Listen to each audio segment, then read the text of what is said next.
దీనికి సంబంధించిన పూర్తి అప్డేట్స్ అందించడానికి మా ప్రతినిధి మధు అవైలబుల్ గా ఉన్నారు. మధు చెప్పండి, ప్రెసెంట్ అక్కడ ఎవరెవరు చేరుకున్నారు, ఎవరెవరు నివాళులు అర్పిస్తున్నారు?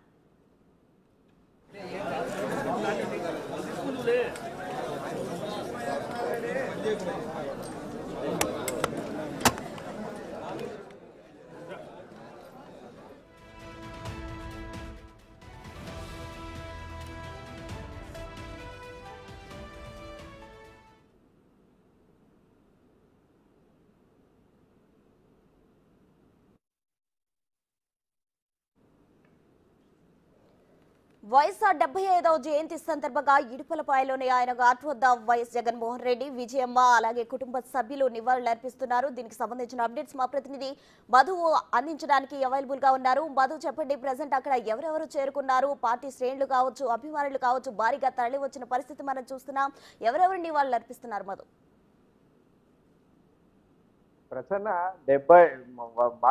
మాజీ సీఎం దివంగత నేత వైఎస్ రాజశేఖర రెడ్డి 75వ జయంతి వేడుకల సందర్భంగా కడప జిల్లాలోని ఇడుపులపాయలో ఇప్పటికే భారీ ఏర్పాట్లు చేసినట్లయితే తెలుస్తుంది. అయితే ఈ జయంతి వేడుకల్లో భాగంగా మాజీ సీఎం జగన్మోహన్ రెడ్డి ఆయనతో పాటు తన భార్య భారతిరెడ్డి కావచ్చు, అలాగే తల్లి విజయమ్మ కావచ్చు, అలాగే జిల్లా వైసీపీకి చెందిన నేతలు కావచ్చు భారీ ఎత్తున పాల్గొన్నట్లు తెలుస్తుంది. ఏది ఏమైనా కూడా ఉదయం 7:35 జయంతి వేడుకల్లో సీఎం జగన్మోహన్ రెడ్డి అయితే మాజీ సీఎం జగన్మోహన్ రెడ్డి అయితే పాల్గొన్నట్లు తెలుస్తుంది. మరోవైపు ఈ రోజు 8:45 పిసిసి అధ్యక్షురాలు వైఎస్ షర్మిల కూడా పాల్గొనేటట్లు తెలుస్తుంది. ఆమెతో పాటు కొంతమంది కాంగ్రెస్ నేతలు, ప్రముఖ కాంగ్రెస్ నేతలు కూడా పాల్గొనే అవకాశం ఉన్నట్లయితే తెలుస్తుంది. అనంతరం ఇక్కడి నుంచి జయంతి వేడుకలు పూర్తి చేసుకున్న అనంతరం జగన్మోహన్ రెడ్డి అమరావతికి చేరుకునే అవకాశం ఉందన్నట్లు తెలుస్తుంది. అయితే ఏది ఏమైనా కూడా గడిచిన 2 రోజులుగా మాజీ సీఎం జగన్మోహన్ రెడ్డి కడప జిల్లా పర్యటనలో భాగంగా పులివెందుల తన సొంత నివాసంలో జిల్లా నేతలతో అయితే చర్చించినట్లయితే తెలుస్తుంది. జిల్లాలో రాబోయే రోజులలో వైసీపీ నేతలపై కావచ్చు, వైసీపీ కార్యకర్తలపై కావచ్చు, అలాగే వీళ్ళపైన దాడి జరిగితే ఎలా ముందుకు వెళ్ళాలి, ఎలా నిర్ణయం తీసుకోవాలి, అసలు అధికార పార్టీ నేతలు వైసీపీ నేతలపై దాడి చేస్తే ఏ విధంగా ఎదుర్కోవాలనే చర్చలు కూడా జరిగినట్లు తెలుస్తుంది. అయితే మరోవైపు గడిచిన 5 ఏళ్ల పాలనలో పాడా నిధులలో భాగంగా 2,285 కోట్లు ఇప్పటికే పులివెందుల నియోజకవర్గం చెందిన వైసీపీ కార్పొరేటర్లు కొంతమందికి బిల్లులు చెల్లించాల్సిన విషయంపై కొంత నిన్న మొన్న అయితే చర్చ అయితే భారీగానే జరిగినట్లయితే తెలుస్తుంది. ఏది ఏమైనా కూడా ఈ నిధులు మీకు ఆల్రెడీ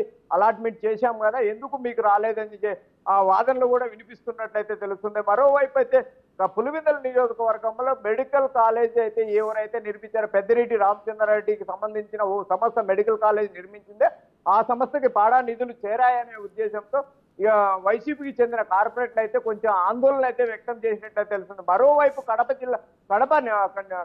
నియోజకవర్గానికి చెందిన కొంతమంది కార్పొరేట్లు, దాదాపు 20-30 మంది కార్పొరేట్లు వైసీపీని వీడి కూటమి ప్రభుత్వంలో చేరే అవకాశం ఉన్నట్లు జగన్ దృష్టికి వెళ్లడంతో జిల్లా అధ్యక్షుడైన సురేష్ బాబుని పిలిపించి అసలు విషయం ఏం జరుగుతుంది, అసలు కార్పొరేట్లు ఎందుకు వెళ్తున్నారో, మన పార్టీ నుంచి ఇతర పార్టీలకు ఎందుకు వెళ్తున్నారు అనే కోణంలో కూడా చర్చించినట్లయితే తెలుస్తుంది. ఏది ఏమైనా కూడా మరోవైపు అన్నమయ్య జిల్లాలోని రాజంపేట నియోజకవర్గంలో జగన్ కి అయితే బిగ్ షాకే తగిలేటట్టు ఉంది అని చెప్పుకోవచ్చు. అయితే మా రాజంపేట నియోజకవర్గానికి చెందిన మాజీ ఎమ్మెల్యే మేడా మల్లికార్జున రెడ్డి కూడా పార్టీ వీడే అవకాశం ఉన్నట్లు తెలుస్తుంది.